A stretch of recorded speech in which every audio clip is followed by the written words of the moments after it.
বর্তমান আর ভবিষ্যৎকে সুন্দর করার উপায় কি? কেউ বলবেন আজ নিরন্তর পরিশ্রম করতে থাকো, কর্ম এবং চেষ্টা করতে থাকো। তার থেকেও বেশি গুরুত্বপূর্ণ কিছু আছে, বিগত অতীতের সাথে শান্তি স্থাপনা করা। কারণ অনেক সময় আপনার এই অতীত আপনাকে সামনে অগ্রসর হতেই দেয় না। আর অতীতের এই বিতৃষ্ণা যদি আপনি ভুলতে না পারেন, তাহলে বর্তমানের এই মিষ্টি সুখ আপনি কিভাবে উপভোগ করবেন, ভবিষ্যৎকে কিভাবে সুন্দর বানাবেন? তাই এই অতীতকে ভুলে যান, এর থেকে যা শিক্ষা প্রাপ্ত করার করে নিন, আর বর্তমান এবং ভবিষ্যৎকে আরো সুন্দর করে তুলুন। আর আমার সাথে ভালোবেসে বলুন, রাধা রাধা।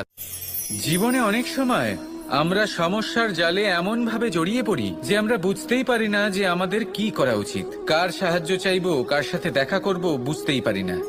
অনেক সময় এমন হয় যে সমস্যা আমাদের থেকে শুরু হয় না, অন্য কারোর থেকে শুরু হয়। অনেক সময় এই সময় এমন খেলা খেলে যে আপনি সেই সমস্যায় ফেঁসে যান। কিন্তু সমস্যা যেখান থেকেই শুরু হোক না কেন, সেই সমস্যার সমাধান আপনাকে করতেই হবে।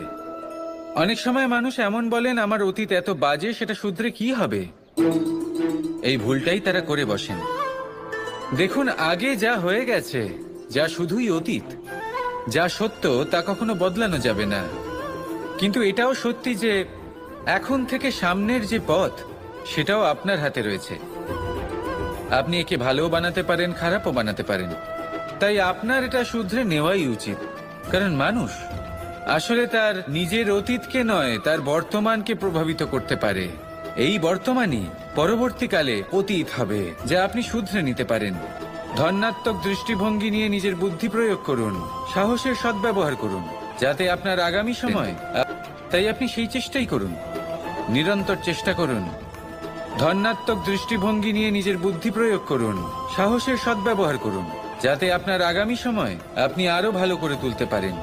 আপনার সমাপ্তি আর সমাপ্তির পথে এই যাত্রা, তাকে আপনি সুখময় করে তুলতে পারেন। তাহলে এটাই করুন আর আমার সাথে ভালোবেসে বলুন, রাধা। মানুষের সবথেকে বড় শক্তি কি? তার বাহুবল, অর্জন করা ধন, নাকি তার পেছনে দাঁড়িয়ে থাকা তার সমর্থক বা প্রশংসকদের দল, নাকি ঈশ্বরের আশীর্বাদ? সেটা কি? মানুষের সবথেকে বড় শক্তি হলো একটাই, আর তা সকলের মধ্যে আছে। আর তা হলো তার নিজের অস্তিত্ব, যা অন্য কারোর মধ্যে নেই। সংসারে অনেক লোক রয়েছেন, কিন্তু কেউ আপনার মতো নন।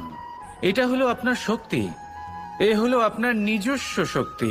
দুর্ভাগ্যবশত বেশিরভাগ মানুষ এটা বুঝতে পারেন না, নিজের শক্তিকে চিনতে পারেন না। কিন্তু যদি আপনি চিনতে পারেন, তাহলে আপনি নিজের অন্তরে অনুভব করবেন একটা অসীম শক্তির অস্তিত্ব। যে সাফল্যের পথে আপনি চলছেন, আপনি দেখবেন যে এই সাফল্যের দ্বার নিজে থেকেই খুলে গেছে। শুধু প্রয়োজন হলো নিজের এই শক্তিকে চিনে নেবার, নিজের এই বিশেষত্বকে বোঝার। কারণ এই যে আপনার বিশেষত্ব, এই কোনোদিনও আপনার থেকে দূরে চলে যাবে না, চিরকাল আপনার সাথে জড়িত থাকবে। যদি আমি বাহুবলের কথা বলি, সময়ের সাথে সেটা চলে যাবেই। যদি কথা বলি অর্জিত ধনের, তাহলে সময়ের সাথে সেটাও চলে যাবে। মিত্র, পরিবার, বন্ধু, আশীর্বাদ, এই সবকিছু আপনার থেকে দূরে চলে যেতে চলেছে, সেটা আপনিও জানেন। কিন্তু এই যে আপনার অস্তিত্ব, আপনার বিশেষ শক্তি, যা শুধু আপনার সাথে আছে, তা চিরকাল আপনার সাথেই জুড়ে থাকবে। দরকার হলো শুধুমাত্র এটা চিনে নেওয়ার, নিজের উপর বিশ্বাস রাখার, আর জীবনে এগিয়ে চলার। আপনি যদি এটা করেন, তাহলে সবাই এটা দেখে আপনার থেকে শিক্ষা নেবেন। অমৃত আসলে কি? আমরা সবাই জীবনে অমৃত লাভ করতে চাই, কিন্তু এই অমৃত আসলে কি? এ কি অমরত্ব লাভ করার কোনো মন্ত্র, নাকি সামনে এগোনোর কোনো পথ? নাকি অমৃত সেই রস যা অসুর আর দেবতারা সমুদ্র মন্থন করে লাভ করেছিলেন? নাকি সেই ওষুধ যা ঋষি মুনিরা ভ্রমণ করে খুঁজে বের করেছিলেন? অমৃত যদি কিছু হয়, তাহলে তা হলো আশা। কখনো কোনো মাতাকে দেখুন, উনি নিজের সন্তানকে কত আগলে রাখেন, তার যত্ন নেন, তার পালন পোষণ করেন, এই আশা নিয়ে যে পরবর্তী জীবনে এই সন্তান খুব বড় কিছু করবে, ওনাদের খুব ভালোবাসবে। এবার আগামী দিনে কি হতে চলেছে তা আমরা জানি না, পর মুহূর্তে কি হতে চলেছে তা আমরা জানি না, আগামী মুহূর্তে আপনি জীবিত থাকবেন কিনা সেটাও আমরা জানি না। কিন্তু আমরা অনেক বছরের পরিকল্পনা বানিয়ে ফেলি, সেটা অবশ্য মন্দ নয়। দেখুন, জীবন যাপন করার এই আশা, এটাই ভবিষ্যতের আধার হতে পারে। তাই এই আশা হলো গুরুত্বপূর্ণ, তাই একে নিজের সাথেই রাখুন। কথায় আছে যে যে ব্যক্তি নিরাশ হয়ে পড়েন, যার মধ্যে কোনো আশা বাকি থাকে না, তিনি হয়তো বেঁচে আছেন কিন্তু একটা মৃত জীবন যাপন করছেন। তাই এই আশার সঙ্গ কখনো ত্যাগ করবেন না, একে চিরকাল নিজের সাথেই রাখুন। জীবন আনন্দময় হয়ে উঠবে, আর এই হৃদয় তা ভালোবেসে বলবে রাধা রাধা। বৃষ্টির জল যখন মেঘের দ্বারা টিপ টিপ করে ঝরে পড়ে তখন কি ভালো লাগে, তাই না? শুধু যে এই আবহাওয়া ভালো করে তুলে তাই নয়, এই মাটিতে সমাহিত হয়ে একটা অত্যন্ত সুন্দর গন্ধ উৎপন্ন করে। এই লতা পাতা, এই বৃক্ষ এদের জীবন দান করে, এদের পুষ্ট করে তোলে, আর তার সাথে অনেক জীবের কল্যাণ করে। কিন্তু ভাবুন, যখন বজ্রপাত হয় তখন কি হয়? এই সমস্ত জলের ফোঁটা অনিয়ন্ত্রিত হয়ে যায়, একটা ভয়ানক বন্যার রূপ নিয়ে নেয়, যা শুধুমাত্র মহাবিনাশ করে। এর সারমর্ম কি? এর সারমর্ম হলো কর্ম করুন, কিন্তু তার নিয়ন্ত্রণ রেখে। যদি আপনি নিয়ন্ত্রণে না থাকেন, তাহলে আপনিও জীবনরূপী এই বর্ষার পরিবর্তে ভয়ানক বন্যার রূপ ধারণ করবেন। এবার বিকাশ ঘটাবেন নাকি বিনাশ, সিদ্ধান্ত হলো আপনার। করুন, একে নিয়ন্ত্রণে রাখুন, নিজের কর্মকে নিয়ন্ত্রণে রাখুন, ভারসাম্য বজায় রাখুন। আর আমার সাথে চান, তাহলে নিজের কর্মের সাথে সাথে নিজের মনকেও নিয়ন্ত্রণ করতে শিখুন। এই মনকে সংযত করুন, একে নিয়ন্ত্রণে রাখুন, নিজের কর্মকে নিয়ন্ত্রণে রাখুন, ভারসাম্য বজায় রাখুন। আর আমার সাথে ভালোবেসে বলুন রাধা রাধা। কখনো ঘোড়া আর তার ঘোড়সওয়ারিকে দেখেছেন? ঘোড়ার ডান এবং বাম দিকে যেন একটা পর্দা লাগানো থাকে। তার কারণ কি? যাতে ঘোড়া অন্য কোনো দিকে দেখতে না পায়, শুধুমাত্র সামনে দেখে আর সেই দিকেই এগোতে থাকে। বলতে গেলে এটা খুব সাধারণ ব্যাপার, কিন্তু এর পেছনে খুব বড় এক বিজ্ঞান লুকিয়ে রয়েছে।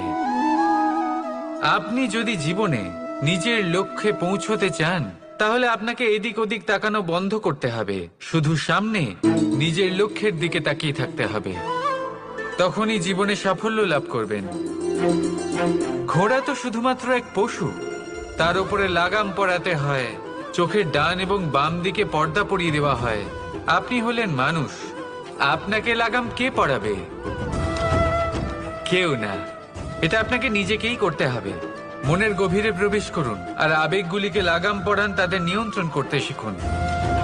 আর নিজের দৃষ্টি সামনে, শুধু নিজের লক্ষ্যের দিকে। মনে রাখবেন, যদি আপনার দৃষ্টি শুধুমাত্র নিজের লক্ষ্যে থাকে, তাহলে লক্ষ্য ভেদ অবশ্যই করবেন। যদি একাগ্রতা এদিক ওদিক চলে যায়, তাহলে লক্ষ্য হারিয়ে যাবে। রাধা রাধা। রাজ্য, শাসন, সাম্রাজ্য, সংস্থাপনা, এগুলিকে সফল কখন বলা যেতে পারে? কোনো কোনো বুদ্ধিজীবী বলেন তখন যখন চারিদিকে শান্তি থাকে, কারোর মনে কোনো প্রশ্ন থাকবে না, শঙ্কা থাকবে না। কিন্তু আমার মনে হয় এটা অনুচিত। কোনো রাজ্যের পক্ষে বা কোনো শাসনকালে সবথেকে বড় সংকট তখন আসে যখন সবথেকে বেশি যোগ্য ব্যক্তি বা সবথেকে বেশি বিদ্বান ব্যক্তিও শুধু মুখদর্শক হয়ে বসে থাকেন। মনে প্রশ্ন আসতে থাকে কিন্তু জিজ্ঞেস করেন না, শঙ্কা উৎপন্ন হয় কিন্তু ব্যক্ত করতে পারেন না। এটা খুবই অনুচিত। এই যে প্রশ্ন, তা আসা খুব ভালো। এই প্রশ্ন অকারণে আসে না, কোনো সমস্যার কারণেই আসে। এই প্রশ্নের দ্বারা আপনি সেই সমস্যাগুলি দেখতে পাবেন যাতে আপনি এতদিন অনভিজ্ঞ ছিলেন। আর যত প্রশ্নের নিবারণ আপনি করবেন, ততই আপনার রাজ্য, আপনার শাসন আরো শ্রেষ্ঠ হয়ে উঠবে। এই প্রশ্ন, এই শঙ্কা, এগুলো আপনাকে সমাধানের চূড়াতে অবশ্যই নিয়ে যাবে। সেই জন্য না প্রশ্ন করা অনুচিত, আর না শঙ্কা ব্যক্ত করা অনুচিত, আর না তিনি মূর্খ যিনি প্রশ্ন করেন, শঙ্কা ব্যক্ত করেন। তাই এনাদের কখনো দূরে করে দেবেন না, এনাদের নিজস্ব মতামত রাখতে দিন। যখন সবাই মিলে একমত হবেন, তখন নিশ্চিত রূপে বলা যায় যে এই রাজ্য, এই শাসন, এই সংস্থাপনা সাফল্যের শিখরে রয়েছে। তাহলে আসুন আর আমার সাথে ভালোবেসে বলুন, রাধা।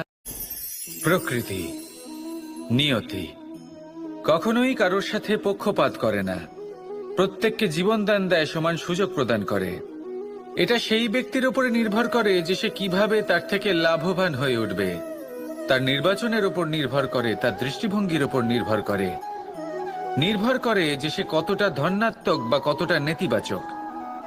দুই ধরনের মানুষ হন। এমন কিছু মানুষ হন যারা প্রত্যেক পরিস্থিতি, প্রত্যেক সমস্যা এবং বিপদে সুযোগ খুঁজে বের করেন। আর কিছু এমন মানুষ রয়েছেন যারা যে কোনো সুযোগে কোথাও না কোথাও থেকে একটা সমস্যা খুঁজে বের করেন। এবার আপনি কি চান? আপনি সুযোগ চান, তাহলে সুযোগ পাবেন। আপনি সমস্যা পেতে চান, সমস্যা তো আপনি চাইলেই খুঁজে পাবেন। চয়ন আপনারই, যে আপনি কতটা ধনাত্মক থাকতে চান, কতটা নেতিবাচক থাকতে চান। ধনাত্মক থাকুন, জীবনে সব কিছু সম্ভব হবে। আসুন আর আমার সাথে ভালোবেসে বলুন, রাধা রাধা। যখনই আমরা কথা বলি জলরাশির বিষয়ে, যখন আমরা তুলনা করি, তখন আমাদের খুব ভালো লাগে মিষ্টি সরোবর, পুকুর, নদী। আর আমরা অপেক্ষা করে থাকি সাগরের জন্য, সমুদ্রের জন্য। কেন করি? কারণ এই সাগর, এই সমুদ্র, এ হলো অত্যন্ত বিশাল আর ভয়ানক। এর জলও কিন্তু নোনতা, যা আমরা পান করতে পারি না। এই সমুদ্রের অন্তরে এই নোনতা জল, এই নোনতা ভাব, এটা আসে কোত্থেকে? কখনো ভেবে দেখেছেন এই সমুদ্রের অন্তরে এই নোনতা জল, এই নোনতা ভাব, এটা আসে কোত্থেকে? এই যে সমুদ্র, যে প্রবাহমান নদীর থেকে যে খনিজ নির্গত হয়, তার ভান্ডার হলো এটা। সেই খনিজকে নিজের অন্তরে গ্রহণ করে, সেই নোনতা ভাব নিজের মধ্যে সমাহিত করে, আর তারপর সেই নোনতা জল বাষ্পে পরিণত হয়ে ওপরে উঠে যায়, যা মেঘ হয়ে আপনার ওপর মিষ্টি বৃষ্টি হয়ে ঝরে পড়ে। এ হলো সমুদ্রের ত্যাগ, যার জন্য আপনি মিষ্টি জল পান করতে পারছেন, সে নদী থেকেই হোক বা সরোবর থেকে। সেই জন্যই হয়তো সাগর হলো এত মহান, হয়তো সেই জন্যই রত্ন সাগরে পাওয়া যায়। তাই মনে রাখবেন, ক্ষমতা তারই হয় যে ত্যাগ করতে জানে, কোনো বিষকে নিজের মধ্যে ধারণ করে নিতে জানে। তাহলে আপনিও এটাই করুন, এতটাই শক্তিশালী হয়ে উঠুন, আর আমার সাথে ভালোবেসে বলুন, রাধা রাধা। বৃষ্টির ফোঁটা কত ছোট, কিন্তু সাগর কত বড়। হিমখণ্ড কত ছোট, হিমালয় কত বড়। কত পার্থক্য আছে দেখুন। দশরথ পুত্র রাম আর শ্রীরাম, দেখুন একটা ফোঁটা একসাথে মিলিত হয়ে তখন এই বিশাল সাগর তৈরি হয়। সকল হিমখণ্ড যখন একসাথে মিলিত হয়, তখন এই বিশাল মহান হিমালয় গঠিত হয়। সেইভাবেই একটা ছোট্ট বনবাস দিয়ে শুরু হয়েছিল একটা যাত্রা, রাম থেকে শ্রীরাম হবার পথে, মর্যাদা পুরুষোত্তম হবার জন্য। কিন্তু এর থেকে আপনি কি শিখলেন? বিন্দু আসলে মহান নয়, মহান হলো সাগর। হিমখণ্ড মহান নয়, মহান হলো হিমালয়। অর্থাৎ কোনো মহান কাজ করার জন্য বা মহান হবার জন্য আপনাকে আরম্ভ করতে হবে ছোট থেকে। একটা অত্যন্ত সরল কিন্তু একটা গুরুত্বপূর্ণ কথা আমি আপনাকে বলতে চাই। দেখুন, আরম্ভ করার জন্য প্রথমেই আপনার মহান হবার কোনো প্রয়োজন নেই, কিন্তু হ্যাঁ, মহান হবার জন্য প্রথমে আরম্ভ করা অত্যন্ত প্রয়োজনীয়। আপনি যদি শুরুই না করেন তাহলে কখনো মহান হতেই পারবেন না। প্রকৃত নিষ্ঠা দ্বারা আরম্ভ করুন। আপনার পদক্ষেপ, আপনার কর্ম যতই ক্ষুদ্র হোক না কেন, তা করতে থাকুন, নিরন্তর চেষ্টা করতে থাকুন। তারপর দেখবেন এই যে মহানুভবতা নিজে পথ চলে আপনার কাছে আসবে। জীবন, এই জীবন আসলে কি? এ হলো জন্ম থেকে মৃত্যু পর্যন্ত এই সময়। কিছু মানুষ এটা বলে থাকেন যে এই যে নিঃশ্বাস নিচ্ছে, এই হলো জীবন। আর প্রত্যেক ব্যক্তি, প্রত্যেক প্রাণী, তাদের নিঃশ্বাস নির্ধারিত থাকে, নির্দিষ্ট হয়ে থাকে। তাকে সেই নির্ধারিত নিঃশ্বাস নিতেই হয়। তারপর তিনি মৃত্যু লাভ করেন। কিন্তু এটা কি সত্যি? সত্যি কি মনুষ্য জীবন এই নিঃশ্বাসের উপর নির্ধারিত থাকে? এই নিঃশ্বাসের গণনাই কি মনুষ্য জীবনের অস্তিত্ব? কখনোই নয়। মনুষ্য জীবন শুধু কিছু নিঃশ্বাস নয় যা একদিন থেমে যাবে। মনুষ্য জীবন হলো সেই নিঃশ্বাসের মধ্যেকার সেই সময় যা দেখে অন্য কারোর নিঃশ্বাস স্তব্ধ হয়ে যেতে পারে। সেই মুহূর্ত যেখানে মানুষ আপনার মধ্যে সেই প্রেম দেখতে পারে, আপনার পরিশ্রম দেখতে পারে, অন্যায় আর দুর্নীতির বিরুদ্ধে আপনার যুদ্ধ দেখতে পারে, জীবনে দেখতে পারে, আপনার চেষ্টা দেখতে পারে, আপনার পরিশ্রম দেখতে পারে, অন্যায় আর দুর্নীতির বিরুদ্ধে আপনার যুদ্ধ দেখতে পারে। জীবনে গুরুত্বপূর্ণ সেই মুহূর্ত, সেই সময় যেটা আপনি বেঁচে আছেন, সেই সময়ে আপনি এই সংসারের অন্য ব্যক্তিদের জীবন বাঁচার একটা দিশা দেখাতে পারেন, একটা প্রেরণা যোগাতে পারেন, শক্তি দিতে পারেন, আশা দিতে পারেন। তাই জীবনে এটাই করুন। এমন একটা জীবন যাপন করুন যা অন্যের জন্য আদর্শ হয়ে থাকে। এটাই করুন আর আমার সাথে ভালোবেসে বলুন, রাধা রাধা।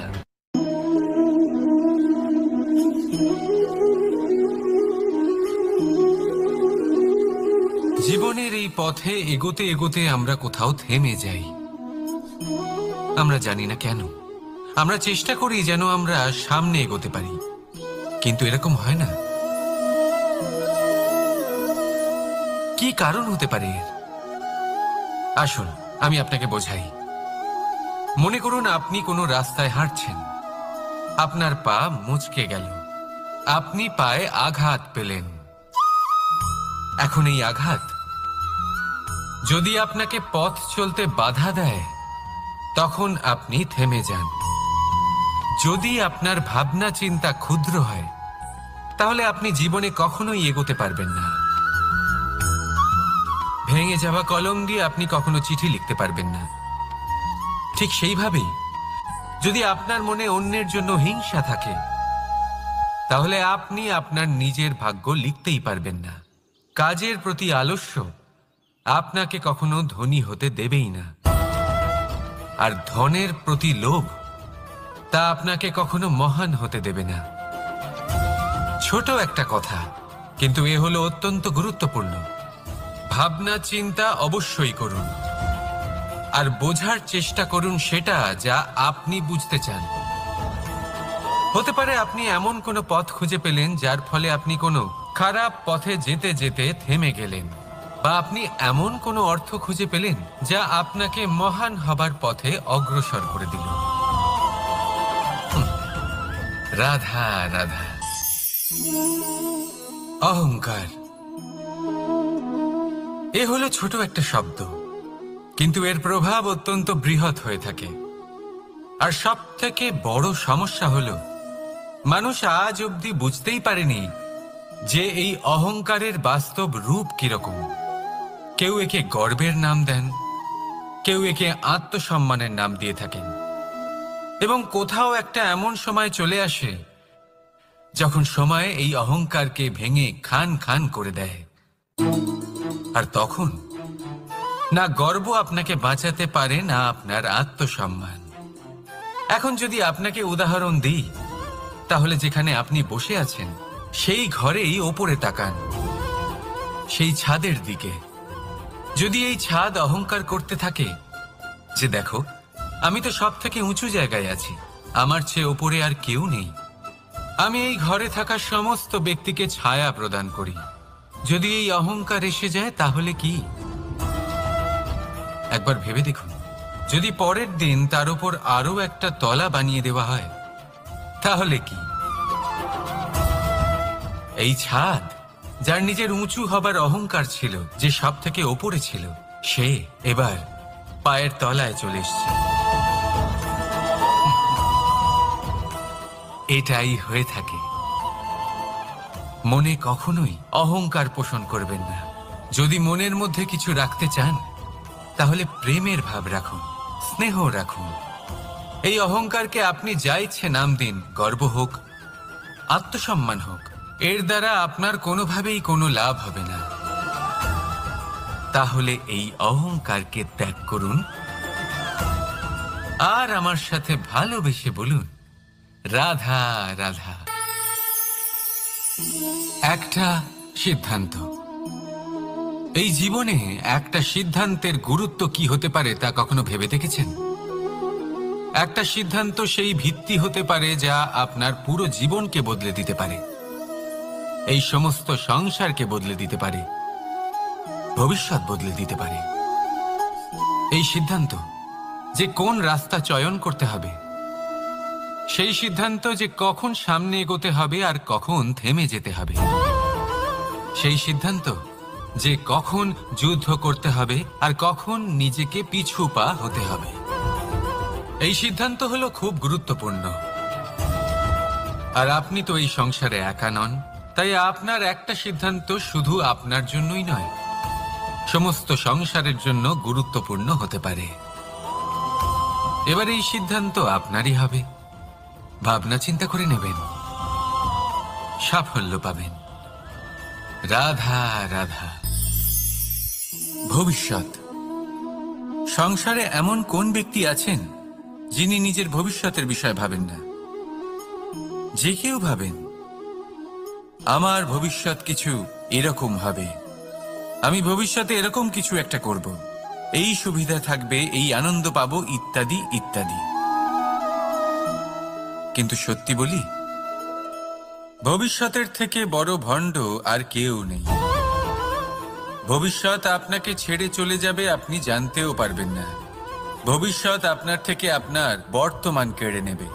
অনেক সময় আমরা ভবিষ্যতের বিষয় ভাবতে থাকি, দুশ্চিন্তা করতে থাকি, ভবিষ্যৎ দিয়ে নিজেকে এতটাই ঘিরে ফেলি যে বর্তমান কি তা ভুলেই যাই, তার বোধই আমাদের থাকে না। ভাবুন, ভবিষ্যৎ কি? বর্তমান হলো সেটা যা এখন ঘটছে, তাহলে যা এখনো পর্যন্ত ঘটেনি। বর্তমান হলো সেটা যা এখন ঘটছে, তাহলে যা এখনো ঘটেইনি তার বিষয়ে দুশ্চিন্তা করে নিজেকে ব্যতিব্যস্ত কেন করছেন? এই বর্তমান, এটাই হলো গুরুত্বপূর্ণ। এর উপরে সমস্ত ভাবনা কেন্দ্রীভূত করুন। মনে লক্ষ্য অবশ্যই রাখুন, কিন্তু পুরো মনোযোগ শুধু বর্তমানে থাকবে। এই বর্তমানকে যদি সামলে নিতে পারেন, তাহলে আপনার ভবিষ্যৎ এমনি উজ্জ্বল হয়ে উঠবে। তাহলে আসুন আমার সাথে ভালোবেসে বলুন, রাধা রাধা। সময়। কথায় আছে, আমাদের জীবনের প্রত্যেক মুহূর্ত স্বর্ণর মতো হয়।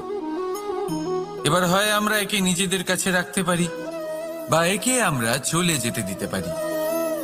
কারণ এই ছোট ছোট মুহূর্তই আছে যা আমাদের জীবনকে গড়ে তোলে। এখন এই জীবন কেমন হবে তা আমাদের উপর নির্ভর করে। যদি আপনি একটা মুহূর্তের যত্ন না নেন, যদি আপনি এক মুহূর্ত ভালো না বাসেন, যদি আপনি এক মুহূর্ত স্নেহের আনন্দ না উপভোগ করতে পারেন, তাহলে দেখতে দেখতেই আপনার সমস্ত সময় নষ্ট হয়ে যাবে, আপনি জানতেও পারবেন না। অর্থাৎ এই সময় স্বর্ণ হতে পারে না।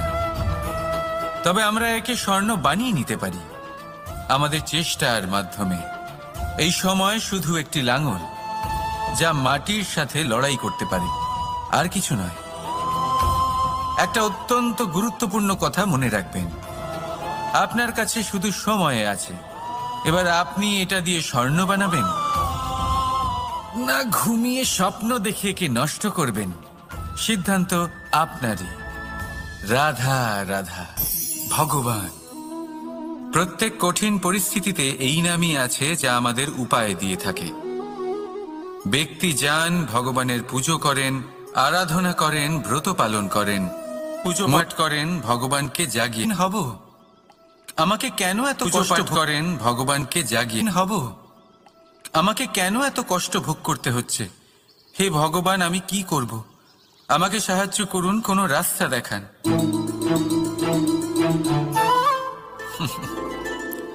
চলুন আমি আপনাকে একটা প্রশ্ন করি। মন্দিরে যাওয়ার চেষ্টা করার আগে আপনি কি জীবনে ততটা চেষ্টা করেছেন যতটা সেই সমস্যাকে দূর করার জন্য দরকার ছিল? দ্বিতীয় প্রশ্ন, ভগবানকে জাগানোর পূর্বে আপনি কি নিজেকে জাগিয়ে তুলেছেন? কেন্দ্রীভূত করুন, মনে লক্ষ্য অবশ্যই রাখুন। জিজ্ঞাসা করেছেন যে আমি কেন এত অসফল হচ্ছি? যদি না করে থাকেন তাহলে সবার আগে এটা করুন। আপনি সমস্ত প্রশ্নের উত্তর পাবেন, সমস্ত বিপদের পরিত্রাণ পাবেন। অন্য কোথাও নয়, নিজের ভেতরে তাকিয়ে দেখুন। চেষ্টা করুন নিজেকে জাগিয়ে তোলার। আপনি সফল অবশ্যই হবেন, কারণ এই পরমাত্মা, ওই পরমেশ্বর, ওই পরব্রহ্ম আপনার মধ্যেই তো আছে। রাধা রাধা।